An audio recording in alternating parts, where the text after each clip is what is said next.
வணக்கம். இன்றைய முக்கிய செய்திகள். புதுச்சேரி வம்பாக்கீரப்பாளையம் பகுதியில் பாண்டி மெரினா கடற்கரை உள்ளது. இங்கு தனியார் சார்பில் பல்வேறு பொழுதுபோக்கு நிகழ்வுகள், ஒட்டகம், குதிரை சவாரிகள் நடைபெற்று வருகின்றது.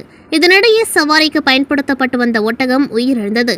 இதையடுத்து அந்த தனியார் நிர்வாகத்தை சேர்ந்தவர்கள் ஒட்டகம் இறந்தது குறித்து காவல்துறை, வனத்துறை உள்ளிட்ட யாருக்கும் தகவல் தெரிவிக்காமல் துறைமுகத்துக்கு சொந்தமான இடத்தில் ஒட்டகத்தை பள்ளம் தோண்டி புதைத்ததாக கூறப்படுகின்றது. இதுகுறித்து அறிந்த தனியார் அமைப்பினர் ஒதியஞ்சாலை காவல் நிலையத்தில் புகார் அளித்தனர். புகாரின் அடிப்படையில் பாண்டி மெரினா கடற்கரைக்கு வந்த புதுச்சேரி வட்டாட்சியர் பிருத்திவி, ஒதியஞ்சாலை காவல் ஆய்வாளர் செந்தில்குமார் முன்னிலையில் ஜேசிபி இயந்திரம் மூலம் புதைக்கப்பட்ட ஒட்டகம் தோண்டி எடுக்கப்பட்டு புதுச்சேரி அரசு கால்நடைத்துறை மருத்துவர்களை கொண்டு பிரேத பரிசோதனை செய்ய கடிதம் அனுப்புவதாக போலீசார் தெரிவித்தனர். இதன் பின்னர் தோண்டப்பட்ட ஒட்டகம் மீண்டும் அதே இடத்தில் புதைக்கப்பட்டது. இதனைத் தொடர்ந்து நாளை அல்லது திங்கட்கிழமை மீண்டும் தோண்டி எடுத்து பிரேத பரிசோதனை செய்ய இருப்பதாக கூறப்படுகின்றது.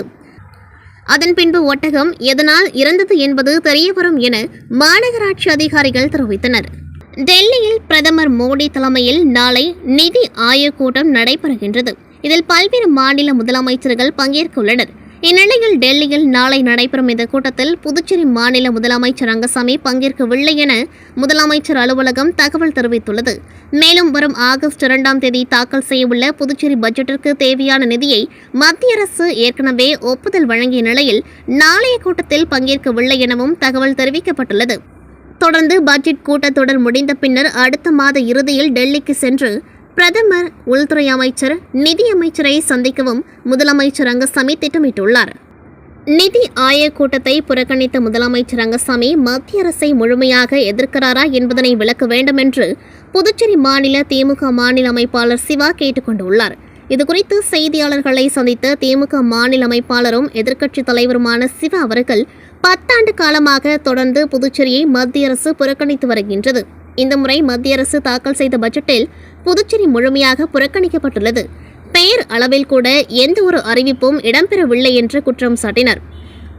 புதுச்சேரியில் தொழில் வளர்ச்சி, துறைமுக விரிவாக்கம், விமான நிலைய விரிவாக்கம், ஐடி பார்க் அமைப்பது உள்ளிட்ட எந்த ஒரு திட்டத்தை பற்றியும் பேசாமல் புதுச்சேரியை முழுமையாக புறக்கணிக்கப்பட்டுள்ளது. இதனை கண்டித்து நாளை மறுநாள் திராவிட முன்னேற்றக் கழக சார்பில் புதுச்சேரியில் கண்டன ஆர்ப்பாட்டம் நடத்தப்போவதாக சிவா அவர்கள் தெரிவித்தார்.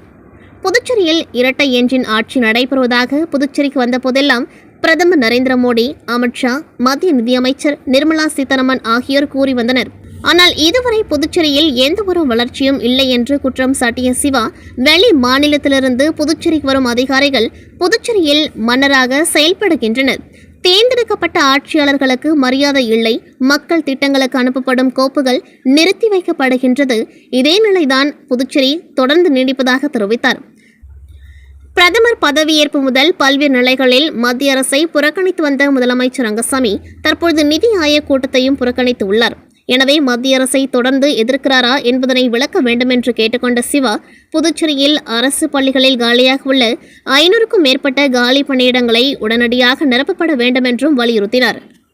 புதுச்சேரி பள்ளி கல்வித்துறையால் தற்பொழுது வெளியிடப்பட்ட பள்ளி நேர பாடவேளை அட்டவணையை கிராமப்புற மற்றும் நகர்ப்புற பள்ளிகளின் சூழ்நிலைகளுக்கு ஏற்றவாறு திருத்தம் செய்ய வேண்டும்.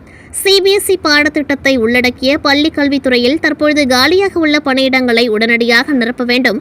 ஒப்பந்த அடிப்படையில் பணியில் அமர்த்தப்பட்ட ஆசிரியர்களை பணி நிரந்தரம் செய்ய வேண்டும் உள்ளிட்ட பல்வேறு கோரிக்கைகளை வலியுறுத்தி புதுச்சேரி அரசு ஆசிரியர் சங்கங்களின் ஒருங்கிணைப்பு குழு சார்பில் பள்ளி கல்வித்துறை முன்பு நடைபெற்ற கண்டன ஆர்ப்பாட்டம் நடைபெற்றது. இவ்வார்ப்பாட்டத்திற்கு புதுச்சேரி அரசு ஆசிரியர் சங்கங்களின் ஒருங்கிணைப்பு குழு தலைவர் பாரி தலைமை தாங்கினர். அரசு ஊழியர் சங்கம் கூட்டமைப்பு தலைவர் பாலகுமார் மற்றும் புதுச்சேரி அரசு ஆசிரியர் சங்கத்தின் ஒருங்கிணைப்பு குழு பொறுப்பாளர்கள் கலந்து கொண்டு தங்களது கோரிக்கைகளை வலியுறுத்தி கோஷங்களை எழுப்பினர். இதில் ஏராளமான அரசு பள்ளி ஆசிரியர்கள் கலந்து கொண்டு தங்களின் கோரிக்கைகளை நிறைவேற்ற கோரி கோஷங்களை எழுப்பினர். புதுச்சேரி மாநிலம் நெட்டப்பாக்கம் தொகுதிக்குட்பட்ட மக்களுக்கு தொகுதியின் சட்டமன்ற உறுப்பினரும் புதுச்சேரி சட்டப்பேரவையின் துணை சபாநாயகருமான ராஜவேலு கலந்து கொண்டு ஆதி திராவிடர் மற்றும் பழங்குடியின மக்களுக்கு சமூக நலத்துறை மூலமாக பிரதமர் வீடு கட்டும் திட்டத்தின் கீழ் 24 பயனாளிகளுக்கு ரூபாய் 52,80,000 ரூபாய் வழங்கப்பட்டது. தொடர்ந்து நோயாளிகளுக்கான நிதி உதவியை 12 நபர்களுக்கும் மாற்றுத்திறனாளிகளுக்கான உதவித்தொகை வழங்குவதற்கான ஆணை மற்றும் வருவாய் மற்றும் பேரிடர் மேலாண்மை துறை மூலமாக 15 நபர்களுக்கு குடும்பத் தலைவர் உதவித்தொகையாக 75,000 வீதம் பயனாளிகளிடம் வழங்கினர். இந்நிகழ்ச்சியில் நல ஆய்வாளர் ஏழுமலை மற்றும் உதவியாளர் மணிவண்ணன், ஊர் பொதுமக்கள், என்ஆர் காங்கிரஸ் பிரமுகர்கள் என ஏராளமானோர் கலந்து கொண்டார்கள்.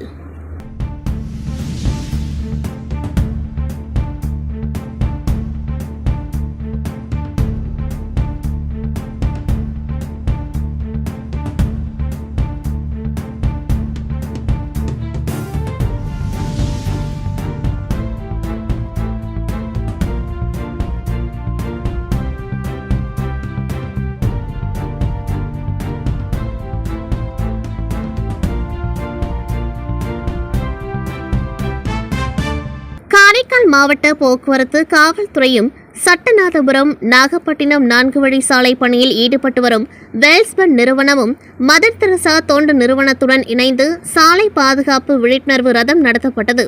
இந்த விழிப்புணர்வு ரதமானது மாவட்ட காவல் கண்காணிப்பாளர் அலுவலகத்திலிருந்து புறப்பட முதுநிலை காவல் கண்காணிப்பாளர் மணேஷ் கொடியசைத்து துவக்கி வைத்தார்.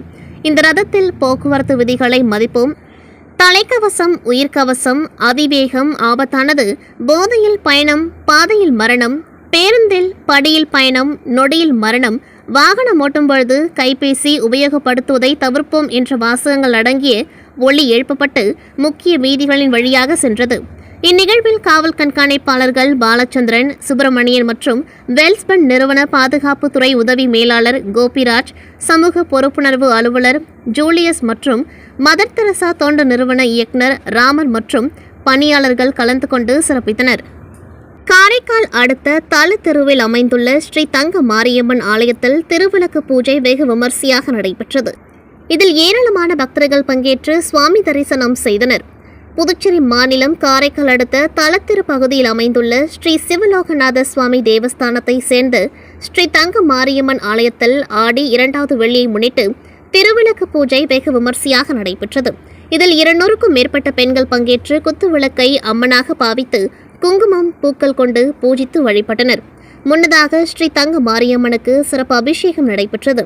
தொடர்ந்து தீபலட்சுமியாக சந்தனக்காப்பு அலங்காரத்தில் பல வண்ண மலர்களால் அலங்கரிக்கப்பட்டு அம்பாள் பக்தர்களுக்கு காட்சியளித்தார். தொடர்ந்து அம்மனுக்கு மகா தீப ஆராதனை காண்பிக்கப்பட்டது. இதில் ஆலய அறங்காவல் குழுவினர் உள்ளிட்ட ஏராளமான பக்தர்கள் கலந்து கொண்டு சுவாமி தரிசனம் செய்தனர்.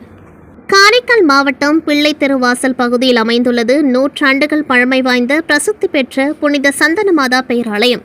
இப்பேராலயத்தின் ஆண்டு திருவிழா 4 தினங்கள் நடைபெறுவது வழக்கம். இந்த ஆண்டு திருவிழாவின் துவக்க நிகழ்ச்சியாக புனித சந்தனமாதா உருவம் வரைந்த புனித கொடியேற்றம் கடந்த 24ஆம் தேதி நடைபெற்றது. அதனைத் தொடர்ந்து திருவிழாவின் முக்கிய நிகழ்ச்சி நாளான இன்று புனித சந்தனமாதா திருத்தேர் பவனி நடைபெற்றது. மீன் விளக்குகள் மற்றும் மலர்களால் அலங்கரிக்கப்பட்ட தேரில் அன்னை புனித சந்தன மாதா சுருவம் வைக்கப்பட்டு முக்கிய வீதிகள் வழியாக ஊர்வலமாக எடுத்து வரப்பட்டது. ஊர்வலத்தின் பொழுது மெழுகுவர்த்தி ஏந்தி ஏராளமான கிறிஸ்தவர்கள் தேர்பவனியில் கலந்து கொண்டனர். தேர்பவனியில் காரைக்கால் பங்கு தந்தை பீட்டர் பால்ராஜ்குமார் மற்றும் பங்கு தந்தையர்கள், அருட்கண்ணியர்கள், கிராம நிர்வாகிகள் மற்றும் கிராமவாசிகள் கலந்து கொண்டார்கள். புதுச்சேரி உருளையன்பேட்டை தொகுதி தென்னஞ்சாலை ரோட்டில் அமைந்துள்ள ஸ்ரீ ராமகிருஷ்ணா யோகி மடம் மண் நிமிட்டி சித்தர் படம் திறப்பு விழா நடைபெற்றது. இந்நிகழ்ச்சியில் தலைவர் பஞ்ச் குணா, துணைத் தலைவர் மணிகண்டன், செயலாளர் புவி, பொருளாளர் சுப்பிரமணியன், ஆலோசகர் தமிழ் என்கின்ற வேலையா ஆகியோர் கலந்து கொண்டு விழாவினை சிறப்பித்தனர். மேலும் திறப்பு விழாவில் பக்தர்களுக்கு அன்னதானம் வழங்கப்பட்டது. இந்நிகழ்ச்சியில் ஏராளமான பக்தர்கள், பொதுமக்கள் கலந்து கொண்டு சிறப்பித்தனர். புதுச்சேரி நகர பகுதியில் உள்ள சர்க்கிள் தி பாண்டிச்சேரி சார்பில் சீனியர் டென்னிஸ் போட்டிகள் சர்க்கிள் தி பாண்டிச்சேரி வளாகத்தில் நடைபெற்றது. இந்த போட்டியை சட்டமன்ற எதிர்க்கட்சித் தலைவர் சிவா தொடங்கி வைத்தார். 3 நாட்கள் நடைபெறும் இந்த போட்டியில் சென்னை, ஹைதராபாத், விருதுநகர், தூத்துக்குடி உள்ளிட்ட இடங்களில் இருந்து வீரர்கள் பங்கேற்று விளையாடி வருகின்றனர். நாளை நடைபெறும் பரிசளிப்பு விழாவில் முதல்வர் ரங்கசாமி கலந்து கொண்டு வெற்றி பெற்ற வீரர்களுக்கு பரிசுகளை வழங்க உள்ளார். அதனைத் தொடர்ந்து நடைபெற்ற இலவச கண் மருத்துவ பரிசோதனை மருத்துவ முகாம் நடைபெற்றது. ஜோதி கண் மருத்துவமனை மற்றும் ரோட்டரி கிளப் ஆஃப் பாண்டிச்சேரி ஆகியவை இணைந்து நடத்தப்பட்ட பரிசோதனை முகாமினை சட்டமன்ற எதிர்க்கட்சித் தலைவர் சிவா தொடங்கி வைத்து அவரும் கண் பரிசோதனை செய்து கொண்டார். தொடர்ந்து 100க்கும் மேற்பட்ட உறுப்பினர்கள் மற்றும் பொதுமக்கள் கண் பரிசோதனை செய்து கொண்டார்கள். முகாமிற்கான ஏற்பாடுகளை சர்க்கிள் டி பாண்டிச்சேரியின் தலைவர் சதா, செயலாளர் பிரகாஷ் மற்றும் விளையாட்டுப் பிரிவின் செயலாளர் மத்தேயுஸ், கேப்டன் செந்தில்குமார் மற்றும் மனோஜ் ஆகியோர் செய்திருந்தனர்.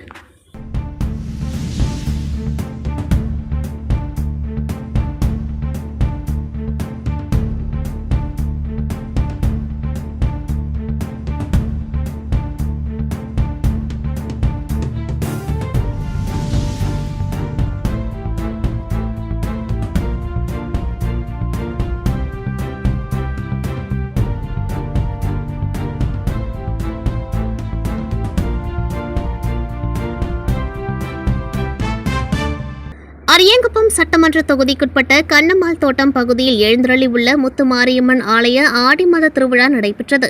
விழாவில் அஇஅதிமுக மாநில கழக பொருளாளர் ரவி பாண்டுரங்கன் கலந்து கொண்டு அம்மனை வழிபட்டார். தொடர்ந்து ஆலயத்திற்கு வந்த பக்தர்களுக்கு சில்வரில் பூஜை கூடை வழங்கினார். அப்பொழுது கோவில் நிர்வாகிகள் குமரேசன், பார்த்திபன், மணிகண்டன், அருள், ஏழுமலை என்கின்ற முனியப்பன் ஆகியோர் ரவி பாண்டுரங்கன் அவர்களுக்கு மாலை அணிவித்து மரியாதை செய்தார்கள். இந்நிகழ்ச்சியில் தொகுதி கழக செயலாளர் ராஜா, அவைத்தலைவர் ராஜேந்திரன், வார்டு துணை செயலாளர் அன்பு, விஸ்வா ஆகியோர் உடன் இருந்தனர். புதுச்சேரியில் பிரெஞ்சு மொழி பெயர்ப்பாளர் பணிக்கான வேலைவாய்ப்பு முகாம் அலையன்ஸ் பிரான்சி மையத்தில் நடைபெறுகின்றது. தேசிய வாழ்வாதார சேவை மைய துணை பிராந்திய வேலைவாய்ப்பு அதிகாரி கோட்டூர்சாமி வெளியிட்ட செய்திக்குறிப்பில், டாடா கன்சல்டன்சி நிறுவனத்தில் பிரெஞ்சு மொழி பெயர்ப்பாளர் நிரந்தர பணிக்கு வேலைவாய்ப்பு முகாம் நாளை காலை 10 மணி முதல் பிற்பகல் 1 மணி வரை புதுச்சேரி அலையன்ஸ் பிரான்சி மையத்தில் நடைபெறுகின்றது. அதன்படி 20க்கும் மேற்பட்ட காலியிடங்கள் நிரப்பப்பட உள்ளன. எனவே பிரெஞ்சு மொழி படித்தவர்கள் சென்னை, இந்தூரில் பணிபுரிய விருப்பம் உள்ளவர்கள் சான்றிதழ்களுடன் முகாமில் பங்கேற்கலாம் என குறிப்பிடப்பட்டுள்ளது. Puducherry tennis ball cricket association சார்பில் 17வது சீனியர் 10 மண்டல அளவிலான 8 ஓவர் கிரிக்கெட் போட்டி ஜிப்மர் விளையாட்டு மைதானத்தில் தொடங்கியது.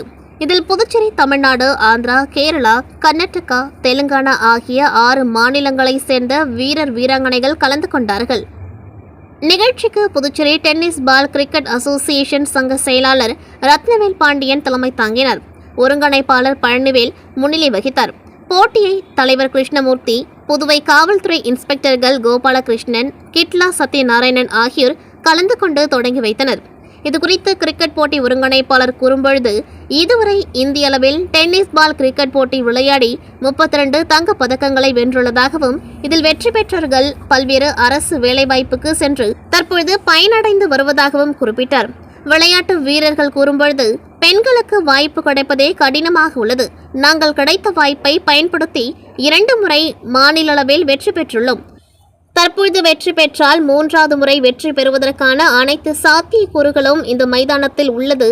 எங்களுக்கு வாய்ப்பளித்த அனைவருக்கும் நன்றி என குறிப்பிட்டனர். இத்துடன் செய்திகள் நிறைவடைகின்றது. நன்றி, வணக்கம்.